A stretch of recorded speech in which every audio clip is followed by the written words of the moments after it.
po ng Word of God. Salita po ng Diyos. Okay lang kuya? Magandang gabi po sa ating lahat. Ako po pala si Clarissa. Magbabahagi lang po ako ng salita ng Diyos. Okay lang po? Makinig niyo lahat. Okay lang po? Manalangin tayo. Father in heaven, in the name of Jesus, we thank you Lord for this day. Salamat sa bawat buhay ng narito, sa bawat isang makakarinig ng salita mo. Dalangin ko ang bukas sa kalangitan, bukas sa puso, sa bawat isang narito na matanggap kanila, Panginoon. Magkaroon sila ng totoong pagkakilala sa iyong harapan. Continue Lord to speak out upon their life. I know na may gagawin ka sa bawat isang narito. Salamat, ipinagkakatiwala namin ang gawain ito sa iyong harapan sa pangalan ng Jesus. Amen. So, ang isi-share ko po sa inyo ay ang pag-ibig ng Diyos. Pag-ibig ni Jesus na siyang natanggap ko sa buhay ko. So, share ko po sa inyo Romans 6:23. Sino po yung nakakaalam sa inyo? Ano po sabi doon? Ako na nga lang po. For the wages of sin is death, but the gift of God is eternal life through Jesus Christ our Lord. Or sa Tagalog po, sapagkat kamatayan ang kabayaran ng kasalanan, ngunit ang kaloob ng Diyos, buhay na walang hanggan sa pamamagitan ni Kristo Jesus na ating Panginoon. So may binanggit po doon na kasalanan. Pag sinabi po nating kasalanan, lahat po ng ginagawa natin na hindi kalooban ng Diyos, ang tawag po doon kasalanan. Okay? So lahat po ng ginagawa natin, pagsisinungaling, diba? Ang kasalanan po hindi sa gawa lang. Sa isip, sa salita, at sa gawa, nagkakasala po ang tao. Tumingin ka lang sa isang babae na may mahalin na pagtingin. Sabi po sa Roma, sa Mateo 5:28, sabi doon, ang tumingin ng may mahalay ay nangangalunya sa kanyang puso. Diba po? So ibig sabihin, ang kasalanan po hindi lang sa gawa, kundi sa isip, sa salita, at sa gawa, nagkakasala po tayo. At may sinabi po doon, may kabayaran daw po. Pag sinabi po natin kabayaran, in return or kapalit, sa mga estudyante, you're expecting grades, right? Sa akin naman po na nagtatrabaho, I am expecting salary. Sa mga nag-negosyo, nag-expect po sila ng kita, okay? So ang kabayaran po na sinasabi dito sa verse na ito, na yung kasalanan daw po natin may kabayaran or kapalit po, okay? Kung dito po sa atin sa mundo, kapag nagkasala po tayo dito, nakadepende sa laki ng kasalanan natin yung kaparusahan. Tama po ba ako? Halimbawa, si kuya nagnakaw ng piso, ikaw ate nagnakaw ng 1,000,000. Sa batas natin dito sa Republika ng Pilipinas, sino po yung paparusahan? Yung 1,000,000. Bakit? Dito po sa atin sa mundo, nakadepende sa laki. Pero alam niyo po ba sa harapan ng Panginoon, maliit man ito, malaki man ito, piso man ito sa 1,000,000, sa harapan po ng Diyos, ikaw po ay nagnakaw pa din. At sabi dito, may kabayaran daw. Ano daw po yung kabayaran ng kasalanan natin? Kamatayan. Ano po yung kamatayan na sinasabi dito? Nagsaka din po ba kayo? Kasi sabi po sa Bible, lahat po ay nagkasala. Ibig sabihin, ako makasalanan, kayo makasalanan. Bakit buhay pa po ako? Bakit buhay pa po tayo? Bakit po? Ang sinasabing kamatayan dito, dalawang klase po. Unang-unang po, physical death. Yung physical, ito po yung physical natin yung nakikita mo. Okay? Dahil ginawa sa alabok, babalik tayo sa alabok. Okay? Pangalawang kamatayan po, spiritual. Ang spiritual na kamatayan po ito. Do you believe po sa lahat ng nakakarinig dito? Do you believe po na lahat ng tayo namatay spiritually? Yes, lahat po tayo namatay spiritually dahil po sa kasalanan. Ano po yung kamatayan na spiritual? Ito po yung pagkawalay natin sa harapan ng Panginoon. Okay? Ang pagkawalay po na sinasabi dito, ano po yung indikasyon na matay tayo spiritual? Kasi baka hindi po tayo aware. Diba po na nag-i-enjoy tayo dito sa mundo without even knowing na patay po pala tayo spiritual. Yung kamatayan na spiritual po, ito po yung mga gawain natin sa bawat araw na hindi tayo aware. Example, 1 hour na ka lang simba, boring ka pa. Pag nakakarinig ka ng salita ng Diyos, boring para sa'yo ang salita ng Diyos. Ako mismo, example, ako mismo yung nakaranas nito. Pag nagbabasa po ako ng salita ng Diyos dati, inaantok ako. Sino nakarelate? Bakit ako inaantok? Kasi alam, hindi ko naman maintindihan eh. Pero pag Wattpad ang binabasa ko, kahit, sabi na lang daw po, kapag Wattpad po yung binabasa ko, kahit buong magdamag pang hindi ako matulog, okay lang. Kasi naiintindihan ko eh. So, ang salita po ng Diyos, nais po ng Panginoon na maunawaan natin. Okay? So, ang sinasabi,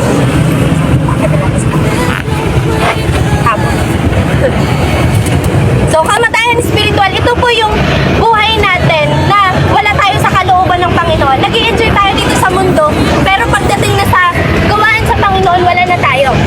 Example po, magpipray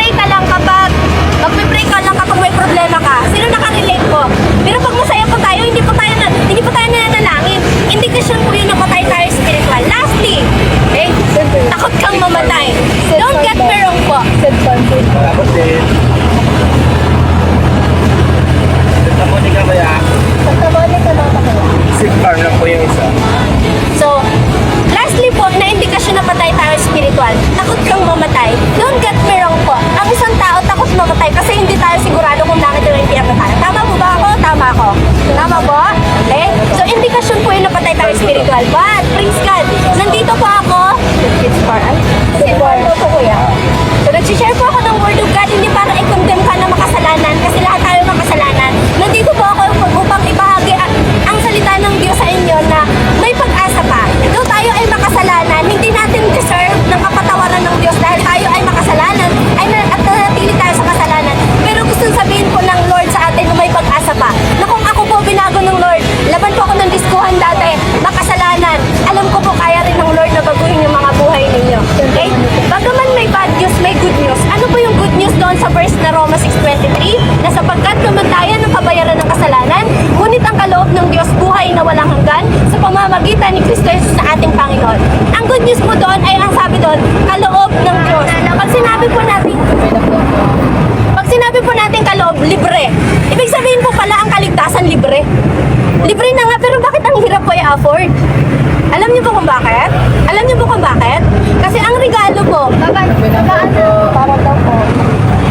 ang regalo po kahit libre siya kapag hindi natin tinanggap sa buhay natin walang kwenta. Example, nagregalo po ako sa inyo ng iPhone. Hindi niyo tinanggap kasi galit kayo sa akin. May value ba yung cellphone na binibigay ko? Wala. Bakit hindi nyo tinanggap eh? Same with Jesus Christ. Kahit gaano pa po ka-priceless nung pagkamatay ni Jesus sa cross ng Kalbaryo, kung hindi po natin tatanggapin sa buhay natin, wala pong kwenta. But by this time, gusto ng Panginoon na hindi mabaliwala yung ginawa niya sa cross ng Kalbaryo sa ating mga buhay. Alam niyo po, hindi natin sigurado yung buhay. Hindi natin alam kung sino yung mauuna sa atin. Pwedeng ako, pwedeng kayo. Hindi po natin alam yung buhay. Pero gusto po ng Lord na sabihin sa atin na may pag-asa pa. I believe that today is the day of your salvation.